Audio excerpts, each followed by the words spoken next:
Sincerely yours. Hi, I'm Hasina Kalima. You can call me Has, by the way. So that's my nickname. I'm 23 years old. I'm an ambivert type of person. I love spending my time outdoors, such as wall climbing, food trips, road trips, paintings as well, visiting museums. So I'm also a type of person like who loves spending my time with my family and as my friends as well. So you can see more of the, if I'm an introvert type of person, my introvert side. So I'm more of the painting side. That's how I alleviate what I feel. And usually I just listen to music and dance on my own. Before, my passion also was dancing. So yeah. So my diagnosis, according to my psychiatrist, I have borderline personality disorder, bipolar 2, and post-traumatic stress disorder.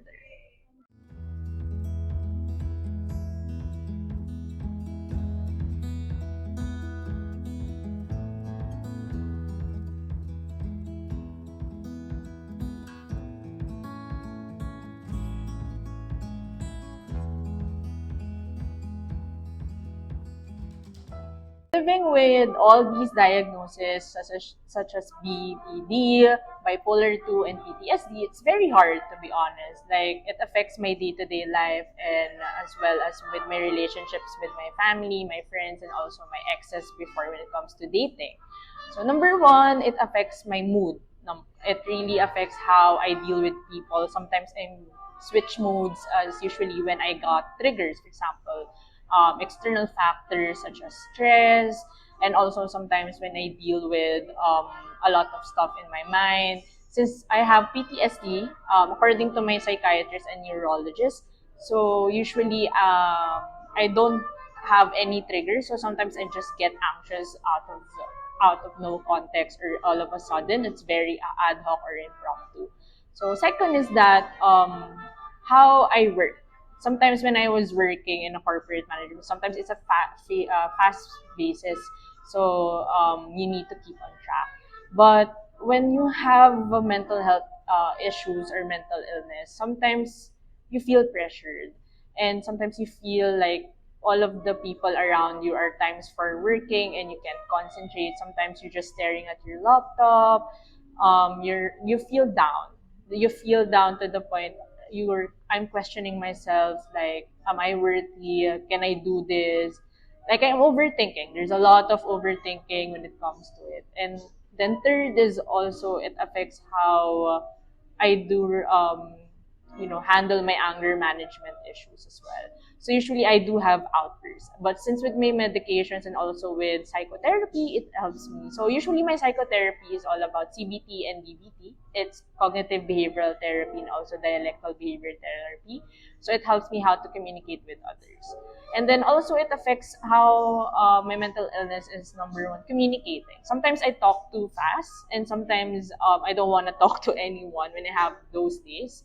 And then fifth, like, I just want to be with myself sometimes. Like, I just want to sulk in.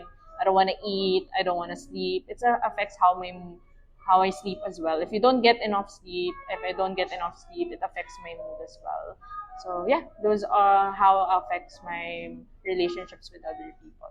So last March 28th, I was brought to the hospital because they thought it was stroke, or a mild stroke or heat stroke, but eventually I was diagnosed with functional neurological disorder, or functional movement disorder. So it's connected to the brain. So according to my neurologist and psychiatrist, it's how people deal with it, with the stress, if you have mental illness. Since I have mental illness, and that time I was with my third psychiatrist. So my medications were not fitted for me. So it also affected my brain chemistry and hormones as well. So with functional neurological disorder, it means that since I have mental illness, as I mentioned, those three, it affected my brain as well. So it shut down different parts of my body, like my whole right side of my body. So I wasn't able to move it for several days. So I need to do rehab or physical therapy.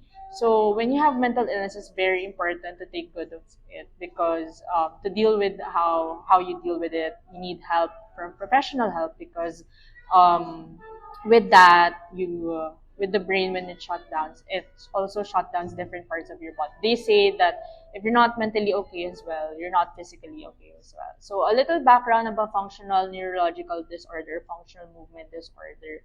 So it's not hereditary, it's caused by environmental impacts as well. So mostly like mental illness and stress. So you gotta know how to balance them. And also I do my own therapy as well. So I watch YouTube videos on how to move movements and part of the connectivity when it comes to the nerves as well. So it's how you do connection. So you do a routine as well, like walking, yoga, pilates. But I'm not overwhelming myself since I just rested for a month and things are going back in track. So yes. What I've learned based on my diagnosis is I was able to learn more about myself and how to, love myself. That's very important. Self-love and self-awareness and mindfulness. So it talks about number one is self-love. Since I have a mental illness, before I'm not equipped on how to deal with it when I was diagnosed, I was overwhelmed and I don't know how to deal with it. It's very stressful for me, and for me, like I felt like there's something wrong with me. Am I crazy? That's the first thing that I felt. But then with psychotherapy and also medications, I was able to understand like, oh, I'm not. There's nothing different with me. I'm just. It's not just a phase, but I know it's a lifelong journey for me. It can take forever with medications, but I was able to love more myself and to know my triggers and to set boundaries as well to people and also for myself if triggers me. Number two is mindfulness as well. So I was able to be mindful of my triggers and how I approach people as well and when to tell them this is enough is enough. And also I also tell them if this is triggering me and also tell them if I need help as well, if I need a friend to talk to in order to alleviate what I'm feeling. And then third is self-awareness as well. So I'm aware of what I'm doing. Sometimes, because of your medications, you have brain fog, short-term memory loss. So sometimes I like to journal. So I like to journal my day as well, and also I want to know more about myself as well. So I write down. So when I keep backtrack, like how I dealt with my mental illness since 2021 until 2023. 2 years time is a very long time to know about myself. So I was able to be aware how to take my medications well, aside from medications, how I cope up aside from therapy. I do workouts as well. It somehow lessens the stress I'm feeling and also dealing with my mental illness. So yeah. I'm proud of myself because despite my mental illness, I'm still thriving. I'm still here, even though I'm struggling mentally, or I have sometimes emotional breakdowns or depressive episodes. I'm happy because I can deal with it alone, or I reach out to friends. I'm very open to them what I'm feeling, and they also accept me for who I am. So I'm happy for my support system right now. What keeps you hopeful despite the struggles in life? Yeah, that's a very good question, by the way. So thank you for that. Hopeful because before I was really suicidal. I caught myself 4 times. I know this is a trigger warning for all of you who's gonna watch this, but I feel you can relate as well because you want to feel that sensation of the pain you're feeling inside and you want to release it out, or sometimes you just want to, just want to end your life basically because there's nonsense that you feel like you're not doing your part or purpose. But what makes me hopeful right now is when I was given the second chance in life, I felt hopeful.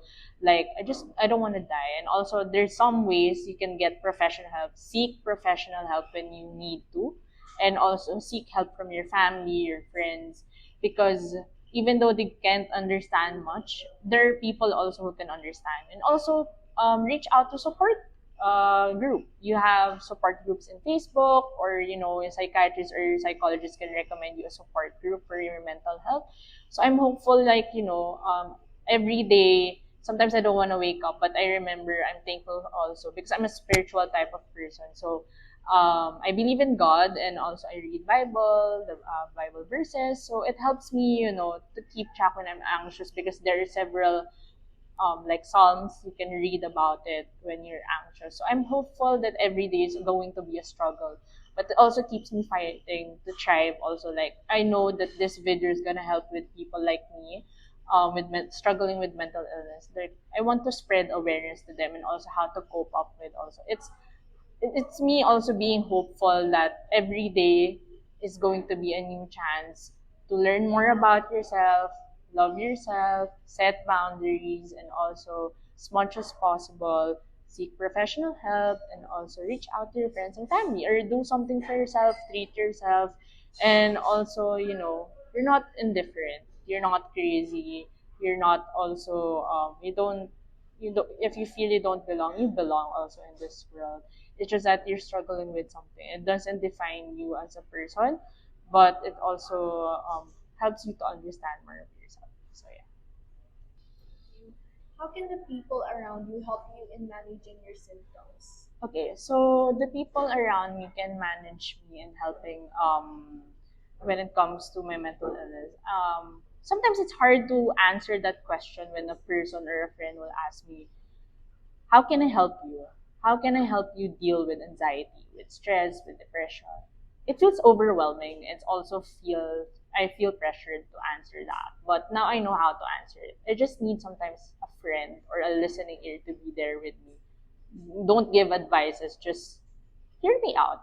Hear me out what I wanna say, hear me out what I wanna do, hear me out like no judgment, no prejudice as well. Just be a listening ear, be a genuine and true friend with me there. So yeah, that's it. What is something people in your community can do to help? Yeah, so there's a lot actually that the community can help with. Some number one is mental health awareness. The stigma here in the Philippines when it comes to mental illness is it's very dominant. They think that with mental illness you're crazy, you lack of prayers and something. It's very hurtful for me to hear about that. I think you know there's always mental awareness, but sometimes it's not enough. It will lead to the next one. What I'm gonna mention is that also there's gonna be seminars about talks, like and also like this testimonials about people who's dealing with mental illness, how what they're feeling. Third, also it's very important for family members or friends, or especially family members like mother, father, siblings, to learn more about mental illness, do their own research, talk to the people or family member who has mental illness like me. Like with my mom, I requested my psychiatrist or my psychologist to talk to her so she can understand my mental illness. So that's what I did. And it's very helpful because she was able to understand more about what I'm dealing with. And then fourth is that, aside from testimonials, and also talking with your family as well. It's very important as well, as someone with community is also to remember to become a support system. Like for me, sino pa ba magtutulungan? Like, in Tagalog. So it's for me, it's bayanihan. You also talk about this stuff with a lot of people. And I think those are the 5 steps that, aside from self-awareness down to, execution, it's very important. I just wish and hope and pray that Filipinos will learn more about me as someone who's dealing with mental illness, to really participate and understand what we're going through, since having mental illness is not small thing. It's a big thing. It's a big deal for us. Every day we're struggling to fight, and sometimes we just need recognition as well, being resilient as much as possible, because it's very hard for us to deal with our emotions, our thoughts, how we deal with people. And sometimes understanding and patience is really needed. I know it's not mental illness is not an excuse sometimes, but it's very hard to live with it. I just hope that they will be open-minded when it comes to mental illness, and also be aware, and listen to them, listen to me. And if this vlog goes out, I just hope that I'm very positive of this outcome. Like, it will help a lot of people like me to be heard, and also with people who doesn't have mental illness to, as much as possible to listen to us, be a listening ear, and also if you have a loved one struggling with it, you can be a very good companion, and also it's like therapy as well, because sometimes being a family friend who listens is like a therapy. So yeah, that's all. Thank you. Thank you.